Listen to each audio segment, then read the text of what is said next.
Кадамжайда өспүрүм кыздын зордукталып анан өлтүрүлүшү коомчулукта катуу талкуу жаратты. Мындан улам коомчулукта зөөкүрлөрдү өлүм жазасына тартуу сунушу айтылууда. Эл өкүлдөрү бул пикирде кандай карайт, чогуу сурап көрөлү. Биз эми жана интернет булактарына чыгып калса эле коңгуроо кагып, контролго алып, ушундай бир неме болуп атпайбы, иш чаралар көрүлүп атпайбы. Бул негизи өзү ансыз деле автоматтык түрдө системно иштей турган болуш керек да.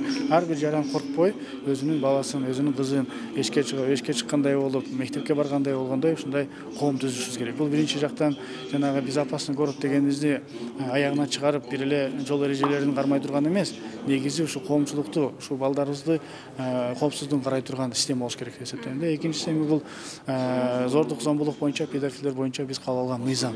Ал мына кече жакында эле бир 2 жума эле болду, ал кол коюлду. Мына эми ал ишке ашып, мындай жигерелик, аны иштешин мөөнөтүн дагы мындай эми кирип атат. Ошого байланыштуу көпчүлүк коомчулукта дагы бул нерсе белгисиз да.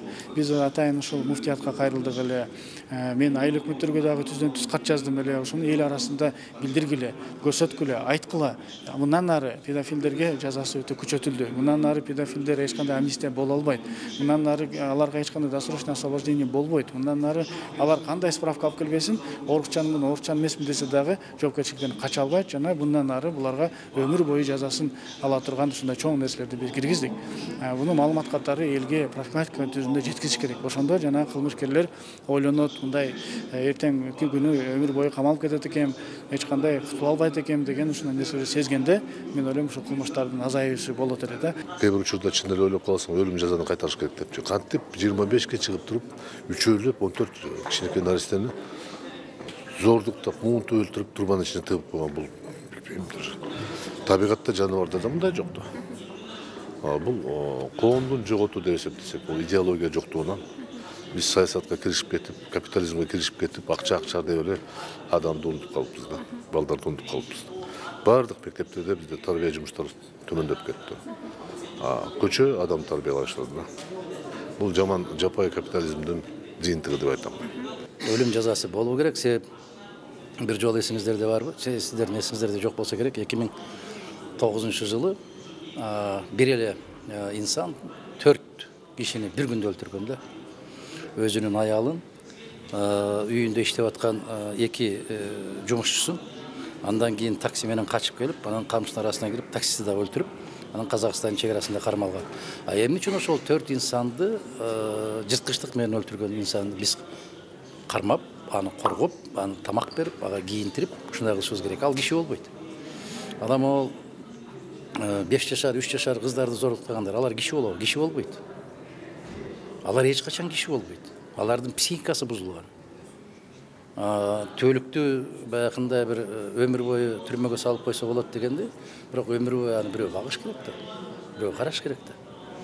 Ошондуктан адилеттүү сот системасы жок, өлүм жазасын киргизбешибиз керек деген сыяктуу кооптонуулар бар. Алар мыйзам ченемдүү. Бирок биздин соттордун баары жегиштер, ичкичтер, ошон үчүн өлүм жазасын киргизбешибиз керек деген позициянын өзү да туура эмес. Киргизиши керек, болушу керек. Адам, айрыкча биздин коом Кудайдан да коркпой калбады азыр. Президенттин болобу, сотуң болобу, ошону бере албайсыңар деп атканым ушунда да мен бекер кыйнабагыла деп берем. Баары эле азыр бийлигиң да Кудайдан да коркпойт, мыйзамдан да коркпойт, конституциядан да коркпойт. Акыры бир нерсе болуу керек кой, айыланайын, токтош керек кой. Бизде өзү негизи ушундай да, бир сууга чөгүп кеткен болсо эле баары ызылдап сууга чөккөн, баарын дарыяларды текшерип калышат. Адам бир үй күйүп кеткен болсо баардык өртөөчү күчтөр текшерип калышат. Жок, айыланайын, бул 365 күн сак болушуң керек. Анан мондай болуп, ушундай болуп атат, анан ушул толкунга түшүп калайын, элдин наразычылыгына кошулуп калайын дегендей сыяктуу бир мындай бир артисттикти токтотуш керек да. Бул күнүмдүк коопсуздук болуш керек. 365 күн бою коопсуздук. Өрт коопсуздугу, суу коопсуздугу, жол коопсуздугу, адам коопсуздугу деген маселелер болуш керек. Анан мен көпчүлүк учурда айтам го, тилекке каршы биздин кайгыбыз дагы 2 саат, кубанычыбыз дагы 2 саат. 2 күн ызылдайт да, анан кийин болду, токтоп туруп калат, болбогондой да. Кийинки окуяга чейин тыптынч. Андай болбош керек. Бизде мындай бир туруктуу мамиле жасаш керек. Негизи ошондой болбош үчүн эмне кылыш керек? Адам болуш керек. Кантип? Адам болуш керек. Мен азыр көрдүңүздөр, көрбөдүңүздөр айтып атпаймынбы? Биринен арты бири чыгып эле айтып атпайбы? Момундай болду, момундай. Макул болду. Сен эмне кыласың? Сен депутатсың. Сенин милдетиң эмне? Мыйзамдын аткарылышын көзөмөлгө алыш. Ошондой кыла аласыңбы? Жок, анда сүйлөбө. Момундай болуп, аябай сонун сүйлөшөт да, анан колдоп койгула десе эле жылмыңдашып эле колдоп берип атпайбы. Ошон үчүн жогорку кеңештин жүзү жок, позициясы жок. Жетелеме, оома. Ал жагына, бул жагына кылтыңдап турат. Эгерде бекем турган болсо, мыйзамдын аткарылышын каттуу көзөмөлгө ала турган болсо, мен айттым го, бийлебеген министримди көрөйүн, баары бийлеп келет ушул жерге. Бирок андай жогорку кеңеш жок. Омурткасы бош да. Туура, эң бир туура суроо болду. Буга чейин көлдө 13 жашар кыздын ушундай бир акыбалы болду. Кече 14 жашар Кадамжайдагы бул эми жалпы адамдардын жүрөгүн ооруткан, кабыргабызды кайыштырган бир окуя болду да. Буга чейин дагы биздин жаш балдарыбызды ур токмокко алгандар, бир топ зордук зомбулуктарды көрүлө келе атабыз да. Бирок айтып келе атабыз, бирок эч кандай бир мындай катуу жаза келбейт да. Буну эми жалпы мамлекеттик, мен жана дагы сунуш бердим, бул мамлекеттик деңгээлде бир колго ала турган нерсе. Биз ошол эле соц кызматкерлерин санын көбөйтүү, ошо элдер менен иштөө, ошол эле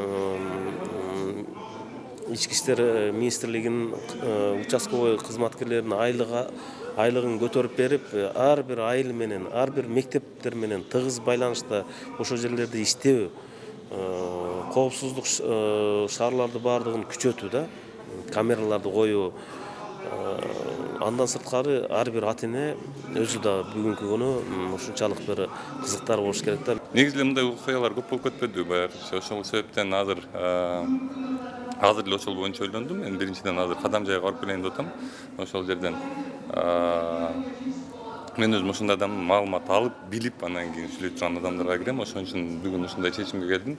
Буюрса эртең Кадамжайга чыга турган болдум. Анан кийин ошол жердеги эми биз түшүнүп эле турабыз, мындай окуя бул абдан жаман окуя экенин түшүнүп эле турабыз, бирок биз эми келечекте ушундай окуялар болбош үчүн эмне кылышыбыз керек, ошону ойлонушубуз керек да. Ошол себептен буюрса эртең Кадамжайга кетип атам, анан кийин ошо Кадамжайдан кийин калган нерселер билинет да.